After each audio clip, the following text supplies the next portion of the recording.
Ho ampitomboina ao aminareo anie ry havana ny fahasoavana sy ny fiadanana avy amin'ilay Andriamanitra iray sy Jesosy Kristy Tompontsika. Amen. Hivavaka isika. Misaotra anao izay Jesosy noho n'ity andro izay omenao anay mamaraparana ny herinandro ity, hitahinao sy hitantananao ny fiainanay tsiraray avy. Misaotra anao ny amin'ny famindram-po sy ny famelan-keloka atolotra ao sy avozinao isan'andro ho anay. Ary misaotra anao ny amin'ny teninao izay zarahanao tsy tapaka ho anay isan'andro.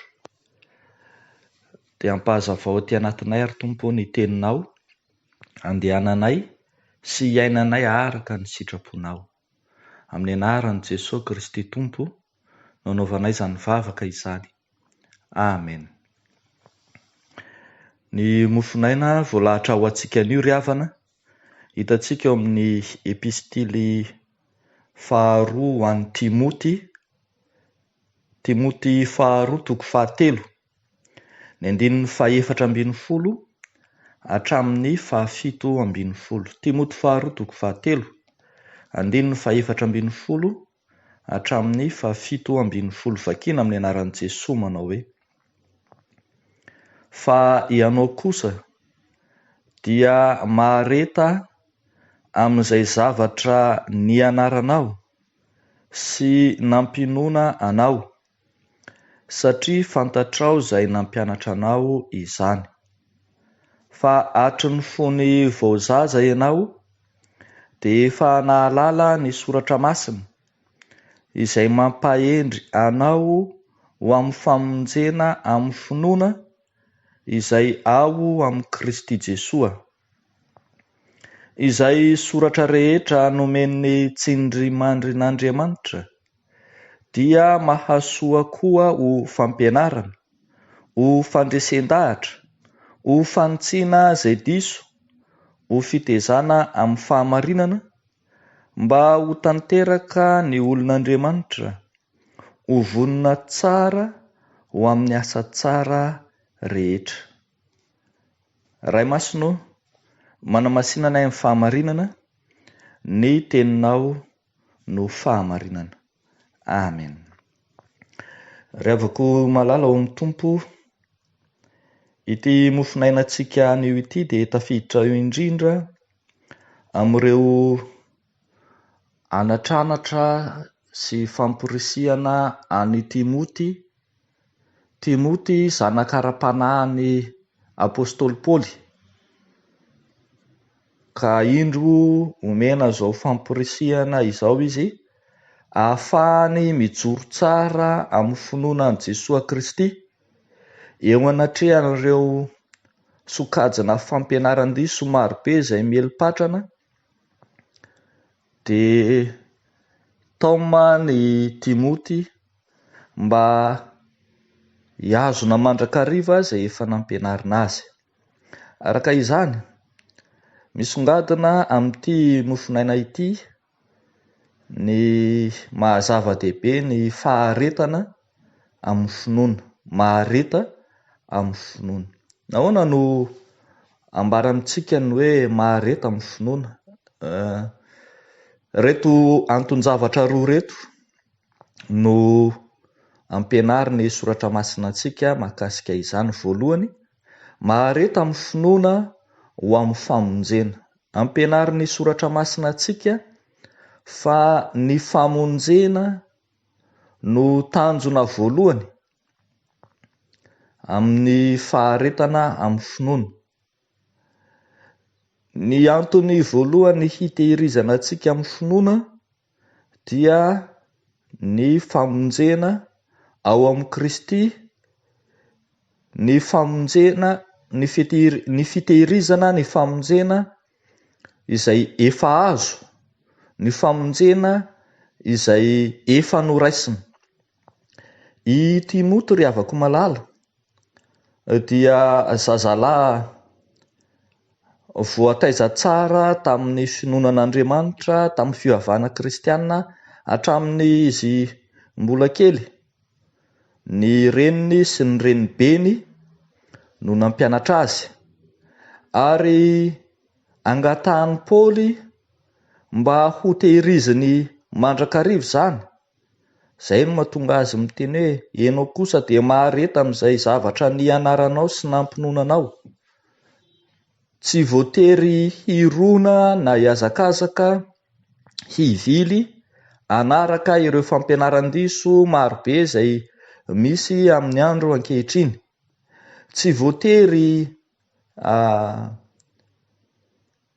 hiseho amin'ny endriny vaovao ny amin'ny finoana izay efa ananana, fa mila mihazona tsara izany mandrakariva. Mila mahazo antoka ny famonjena izay efa azony. Ry havana malala ao amin'ny Tompo, ity mofinaina ity dia anankiray amin'ireo izay mampianatra antsika manao hoe eo amin'ny lafin'ny fiovampon'ny olona dia misy ny efa lehibe izy vao miova fo, mifanena tampoka amin'ny Jesosy Kristy, dia misy fiovampiainana lehibe hita sy miseho eo amin'ny fiainany. Fa misy koa ny sokajin'olona izay efa nozarina sy nitaomina tamin'ny finoana hatramin'ny fon'ny mbola kely, ka tsy voatery hisy fiovampiainana mahagaga toy ny izay hitenenan'ny olona ny amin'ny fiovampo samihafa. Ambara mantsy fa tena efa finoana ilay niraisina hatramin'ny fony voazaza, ka iny no tehirizina sy kolokoloana hitombo mandrakariva ao anaty. Mandrakariva ry havana malala, tao amin'ny fampianarana samihafa isika hamaritra daty anankiray manokana manamarika ny fiovampon'ny mpino, hoe izaho niova fo tamin'ny 17 Desambra taona 2020 tamin'ny 7 maraina ohatra sy 5 minitra, dia alaim-panahy ny olona rehetra hitady izany daty izany na hamaritra izany ho an'ny tenany. Kanefa eto dia manambara ny soratra masina fa tsy voatery ho izany akory, na dia misy ary izany amin'ny sokajin'olona sasany, fa misy kosa izay efa nandray ny finoana hatramin'ny fon'ny mbola zaza, ka dia izay hitomboana sy kolokoloana izany no atao. Tehirizo ny finoana izay efa nomenanao, tehirizo mba hitondranao ho amin'ny famonjena. Ny tanjon'ny faharetana amin'ny finoana ry havana dia ny famonjena. Ny famonjena ny amin'izay efa nampianarina anao. Arak'izany dia manana didy isika hanohy mandrakariva ny finoana izay efa noraisina, nampianarina ireo ray aman-dreny, ny fitaoman'ny ray aman-dreny ny ankizy ho any am-piangonana, dia tokony ho tohizana mandrakariva na dia efa lehibe ary. Tsy tokony hiovaova na hivadika amin'izany finoana efa noraisina izany, fa hanohy mandrakariva izany, ary hosahanao dingana lehibe amin'ny finoana aza, hamaritra sy handazy rehetra tsy mifanaraka amin'izany finoana izany ny amin'ny toe-javatra iainana ankehitriny. Mahareta amin'ny finoana ho amin'ny famonjena. Fa ny zavatra faharoa hitantsika eto amin'ity soratra masina ity, matoa tenenina ny hoe mahareta amin'ny finoana dia mitarika antsika ho vonona tsara amin'ny asa tsara rehetra.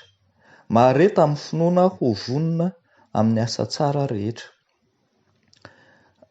Eto ry havana malala dia hoy voalaza hoe ny soratra rehetra nomeny tsindrimandrin'Andriamanitra dia mahasoa koa ho fampianarana, ho fandresen-dahatra, ho fanontsinana izay diso, ho fitaizana amin'ny fahamarinana, ho tanteraka ny olon'Andriamanitra ho vonona tsara amin'ny asa tsara rehetra. Paoly apôstôly dia nanomana any Timoty mba ho afaka ho mpitondra fiangonana, ho afaka ka dia lasa mpitandrina ny fiangonana tany Efesosy izy taty aoriana. Izany hoe izany ny fandraisana andraikitry ny mpino dia miorina ao amin'ny fampianarana sy ao amin'ny tenin'Andriamanitra. Ny fiorenan'ny mpino amin'ny tenin'Andriamanitra no mibaiko azy hanao asa tsara aty aoriana. Lasa tahaka ny seha-piofanana iray, tahaka an'ireny centre de formation ireny ny tenin'Andriamanitra, ka manomana ny mpino ho afaka andray andraikitra, ho afaka hanao asa tsara, ka tsy sehatra fitediavana sy fandranitana ny fahalalana fotsiny ny tenin'Andriamanitra, fa ho afaka ampiatra izany ka hahatonga ny mpino hitondra ny anjara birikiny amin'ny fampiroboroboana ny filazantsara sy ny fiarahamonina. Tsaroantsika ny Jesosy Kristy nampiofana sy nampianatra ny ireo apôstôly nandritra ny 3 taona sy tapany mba hahatonga azy ireo afaka hitondra fiangonana taty aoriana. Arak'izany ry havana malala dia ambara fa tsy ny ampirina fotsiny ny fahalalana izay azo avy ao amin'ny tenin'Andriamanitra no zava-dehibe, fa ny ahafahantsika tsiraray avy mampiatra izany ihany koa. Dia ny ankehitriny isika dia mampiomana ireo zanakitsika, ireo zanaka amin'ny finoana, amin'ny fianarany ny tenin'Andriamanitra, ahatonga azy ho afaka handray andraikitra ao amin'ny fiangonana any aoriana. Ireo madiniky ny tompo no taniketsan'ny fiangonana, izany hoe ireo no afaka ho tompon'andraikitra samihafa ao amin'ny fiangonana rahatrizay. Afaka manantena tsara mpanompon'Andriamanitra manao asa tsara ao amin'ny fiangonana isika rahatrizay, rehefa tsara ofana ny zanaka sy ny ankizy ankehitriny. Ry havako malala ao amin'ny tompo, ambara fa ny fianarana sy ny fandinihana soratra masina dia tsy fombafomba fotsiny, fa fiainana mihitsy, ary fiainana mitohy sy misy vokany eo amin'ny mpino izany. Koa manana didiny ny mpino ampitombo sy kolokolo izay efa noraisiny momba ny finoana sy ny famonjena, mba hahatonga azy ho tompon'andraikitra azo ianteherana rahatrizay. Dia ho an'Andriamanitra irery ihany anie ny voninahitra, ho amintsika kosa izany tenin'Andriamanitra izany. Amen. Hivavaka isika. Raineo masina sy tsara indrindra misaotra anao izay ny amin'ny teninao, teninao izay mampiorina ny finoanay, teninao izay efa nanomana sy namolavola ny finoanay hatramin'ny fony vaozaza aza, ny teninao izay manomana anay ho vonina tsara amin'ny asa tsara rehetra. Ankehitriny dia asehonay ny fahavononanay hiasa ho anao, ka na ny teny na ny asa dia ho voninahitry ny anaranao izany. Fa mivavaka ihany koa izay Tompo amin'ny asan'ny fiangonana rehetra, ho asa tsara, ho asa mendrika, ho asa sahaza ny voninahitra ao Andriamanitra amin'ny lafiny rehetra ny izany. Dia tario sy ampio Tompo ny mpanomponao sy ny tompon'andraikitra eo anivon'ny fiangonana rehetra, ho mpanompo mahatoky amin'ny kely ho tendrena hanapaka ny be. Tario sy ampaherezo Tompo ny fiangonanao, ho fiangonana mahery amin'ny asa sy amin'ny teny. Tario sy ampaherezo ny fiangonanao mba hahatonga azy hiazona ny finoana izay efa nomenao, ary hahatonga azy hampiatra izany amin'ny fiainany andavanandro, mba ho afaka hijoro vavolombelona eo anivon'ny fiarahamonina misy azy. Ataonay sy angatahanay izany vavaka izany amin'ny anaran'i Jesosy Kristy Tomponay. Amen.